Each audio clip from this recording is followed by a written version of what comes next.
আসসালামু আলাইকুম। আমন্ত্রণ বাংলাদেশ পাবলিক টিভি নিউজে, সাথে আছি জুনায়েদ আহমেদ সৈকত। কুমিল্লা বরুড়া পৌর এলাকায় অফিসপাড়া নামক স্থানে বিভিন্ন বাসাবাড়িতে অসামাজিক কাজ বেড়েই চলছে। কুমিল্লা থেকে অনুসন্ধানী তথ্যে মোহাম্মদ মহিবুল্লাহ ভূঁইয়ার পাঠানো ডেস্ক রিপোর্ট।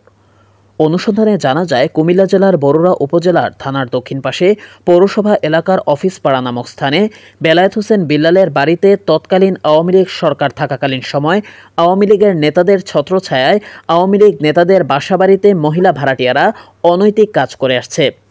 এ বিষয়ে বাড়ির মালিক বেলায়েত হোসেন বিল্লালকে অবগত করলে তিনি কোনো কর্ণপাতই করেননি। পুনরায় গত 19/6/2025 ইংরেজি তারিখে স্থানীয় সাংবাদিক বিশেষ সূত্রে জানতে পারে, ওই বাড়িতে বিভিন্ন স্থান থেকে মেয়েদের এনে অসামাজিক কাজ চলে। এমন সংবাদের ভিত্তিতে স্থানীয় সাংবাদিক ঘটনাস্থলে উপস্থিত হয়ে বাসা থেকে 150 গজ পূর্বে মেন সড়কে দাঁড়িয়ে স্থানীয়দের কাছ থেকে তথ্য সংগ্রহ করতে অবস্থান নেয়। সাংবাদিকের উপস্থিতি টের পেয়ে বেলায়েত হোসেন বিল্লালের বাসা থেকে 4 থেকে 5 জন মহিলা বের হয়ে বলতে থাকে, এখানে সাংবাদিক কেন? এ সময় কথা কাটাকাটির এক পর্যায়ে সাংবাদিকের মুঠোফোন নিয়ে টানাটানি করতে থাকলে পাশের বাসার লোকজন এসে উভয়কে ঘটনাস্থল হতে সরিয়ে দেন। এ বিষয়ে তাদের বিরুদ্ধে বরুড়া উপজেলা নির্বাহী অফিসারের নিকট ও বরুড়া থানায় উপস্থিত হয়ে সাংবাদিক লিখিত অভিযোগ করেন, যার SDR নং 1861। নাম প্রকাশ্যে অনিচ্ছুক অনেকে বলেন, এ বিষয়ে আমরা বেলায়েত হোসেন বিল্লালকে কয়েকবারই বলেছি, সে আমাদেরকে ভয়ভীতি দেখিয়ে উল্টাপাল্টা বুঝ দিয়ে পাঠিয়ে দেয়। নাম প্রকাশে অনিচ্ছুক আরও কয়েকজন বলেন, আমরা শুনেছি সাকিনা, ফাতেমা, জানু ও অন্যান্যরা সাংবাদিককে নাকি টাকা দিয়ে এই ব্যবসা চালিয়ে যাচ্ছে। আরও জানা যায়, এদের বিরুদ্ধে তৎকালীন বরুড়া উপজেলা নির্বাহী অফিসার আনিসুল ইসলাম ও বরুড়া থানার অফিসার ইনচার্জ ইকবাল বাহার মজুমদার সহ বরুড়া পৌরসভার সাবেক মেয়র বখতিয়ার হোসেন বখতিয়ার বরাবর লিখিত অভিযোগ দেওয়া হয়। প্রিয় দর্শক, এই ছিল এখনকার সংবাদে। আমাদের পরবর্তী সংবাদ দেখার আমন্ত্রণ রইল। এছাড়া দেশ বিদেশের নানা প্রান্তের সংবাদ পেতে বাংলাদেশ পাবলিক টিভির সাথেই থাকুন। আমি এখানে দাঁড়িয়ে থেকে আপনার সমস্যাটা কোথায় সেটা আগে বলেন। আমি রাস্তার দাঁড়ায় রয়েছি, এটা আপনি গর্ব গেলাম না। আচ্ছা, আপনাকে কোনো প্রশ্ন করলাম না, আপনার ফেরা কেন সেটা আগে বলেন। আচ্ছা,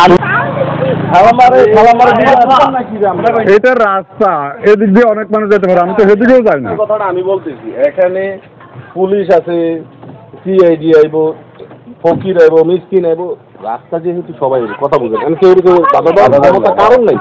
এটা আপনি বাধা দেওয়ার কোনো অধিকার নেই, রাস্তার অধিকার নেই। আপনাকে কেউ যদি প্রশ্ন করে বা আপনার ওরকম কোনো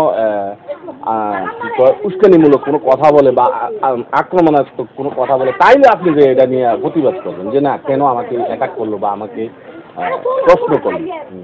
মানে উনি দাঁড়াইতেই পারে, এটা ওনার অধিকার আছে। আপনি দাঁড়াইছেন, এটা আপনার অধিকার, বসে দাঁড়াইছে, এটা রাজ্যের স্বাধীনতা, এটাতে আপনি বাধা দিতে পারেন। আরে আমি কি কিটা কইছিল, তাইলে বলতেছেন যে সকাল থেকে আমি কিন্তু আর ওই অনেক, আমি তো সকাল থেকে এখানে বসা, এখানে বসে কথা দরকার নাই। উনি যদি খারাপ ইয়েটা না করে, আমি কাউকে যদি কোনো প্রশ্ন করি তাহলে একটা কথা ছিল, ঠিক আছে। আর উনি কোনো বাইরের লোক না, আমি ওনার সাথে ইয়ে করতে চাই না, আমি ওনার চিনি, উনি হয়তো আমার চিনে না। যাই হোক, কথা হয়েছে যে আচ্ছা আমার কথা বুঝলেন, যাও গা ভাইয়া।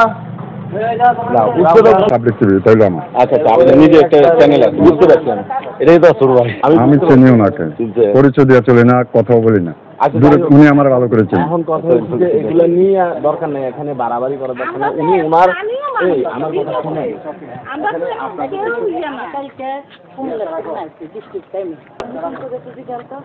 সেদিক দিয়ে রাস্তা যাইতে পারবো না আর কি। মোহাম্মদ আপনার সাথে বোন, আপনার সাথে আমি কোনো কথা বলছি কিনা সেটা বলেন। আচ্ছা, আপনাকে কি কোনো প্রশ্ন করতে? আমারও কথা বলতে ছিল, কবে কখন? আচ্ছা, আপনি জান, হ্যাঁ, কখন কবে সেটা আমি সবারই চিনি, সবারই বলি আপনাকে। আচ্ছা, এক মিনিট, আমি বাসার দিকে আসছেন, আমি যাবো না। আপনি কোন ফোন দেন, আপনি কোন ফোন দেন, ফোন দেন না, আমি এদিক দিয়ে যাবো না, আমার কোনো করে থাকতে পারে না। আমি কথাটা শেষ করি। আমি আপনাদেরকে যদি কোনো বিরক্ত করে থাকি বা ডিস্টার্ব দিয়ে থাকি, ঠিক আছে। 1 মিনিট, 1 মিনিট। আচ্ছা, আমি কথা শেষ, মানে আমরা দাওলে বাড়িতে আমার লোক কত হয়েছে না আমার যে ডাউলিয়া বাড়িতে ভাই আমার কথাটা শুনুন না। আর ভাই আপনি বোরকা পরা অবস্থা কে বা কারা যাইতেছে আমার পেছন দিয়ে আপনার পেছন দিয়ে অনেক লোক যাবে ভাই বাসা বুঝতে আপনারা এত সুন্দর কেন আপনি সুন্দর কেন